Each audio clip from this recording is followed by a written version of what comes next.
कोडलकरवरती इथं आमचं मतदान व्हायचं होतं ते झालं नाही। आमच्या अन्याय झाला ही शासनानेच केला।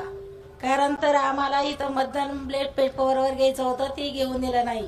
आमच्यावर दबाव आणला, आमच्यात अन्याय झाला आमच्यावर। कारण तर इथं सगळी पोलिस दमदाटी देऊन घरी नोटीस पाठवून गुन्हा दाखल करू म्हणत होती। हे आमच्या गावाला अन्याय आहे, हे आम्हाला न्याय मिळालाच पाहिजे।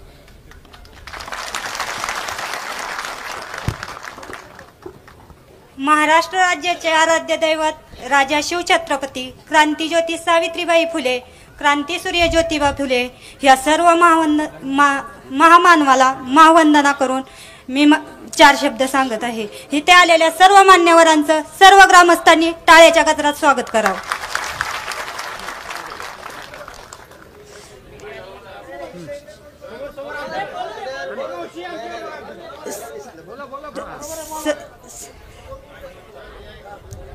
चेहरा कोणता घ्यायचा हे माझ्या हातात नव्हतं, चेहरा कोणता घ्यायचा हे माझ्या हातात नव्हतं।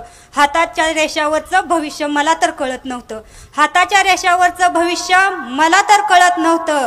काळ्या भोर मनगटाच्या ताकदीवर जगायचं हे माझ्या आईनं मला पोटातच शिकवलं होतं, हे माझ्या आईनं मला पोटातच शिकवलं होतं। थोडीशी मोठी झाल्यानंतर शिवाजींचा पोवाडा ऐकला, थोडीशी मोठी झाल्यानंतर मी शिवाजींचा पोवाडा ऐकला। स्त्रीवर होणाऱ्या अन्यायावर निधड्या छातीनं लढायचं हे माझ्या मनावर भिडलं होतं, निधड्या छातीनं लढायचं हे माझ्या मनावर भिडलं होतं। गुन्हा ईव्हीएम विरुद्ध ज्यावेळी उठवला त्यावेळी आमच्यावर गुन्हा दाखल केला। असा काय आम्ही गुन्हा केला होता? काय आंदोलन केली होती? चिडचिड झाली होती? इथं नेमका प्रॉब्लेम काय झाला होता की इतकी मीडिया किंवा इतकं प्रशासन सरकारनं विकत घेतला आहे का? हा माझा सर्वप्रथम सर्व महाराष्ट्रातील जनतेला पहिला मोलाचा प्रश्न आहे। गुन्ह्याविरुद्ध उभा राहायचं हे माझ्या सावित्रीनं मला 3रीच्याच इतिहासात शिकवलं होतं। गुन्ह्याविरुद्ध उभा राहायचं हे माझ्या सावित्रीनं 3रीच्याच इतिहासात शिकवलं होतं। न्यायाविरुद्ध लढण्यासाठी शिक्षण देण्यासाठी तिने त्यावेळी शेणच झेललं होतं, त्यावेळी शेणच झेललं होतं। लाडक्या बहिणीचा मुद्दा समोर करून तुम्ही आमच्या अहिल्याचा अपमान करत आहे। लाडक्या बहिणीचा मुद्दा समोर करून तुम्ही आमच्या अहिल्याचा अपमान करत आहे, जिने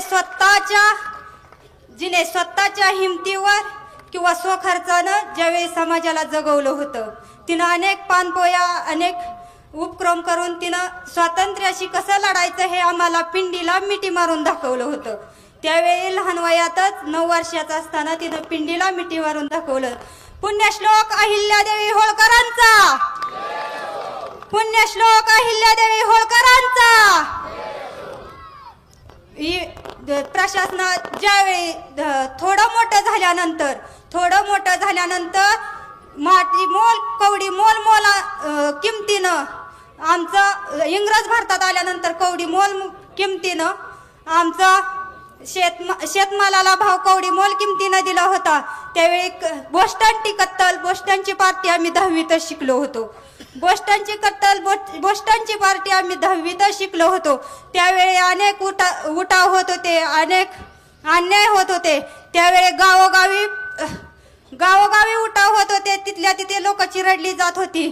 त्यावेळी इंग्रजांना देशातून बाहेर काढण्यासाठी 150 वर्ष गेले होते, इंग्रजांना बाहेर काढण्यासाठी 150 वर्ष गेले होते।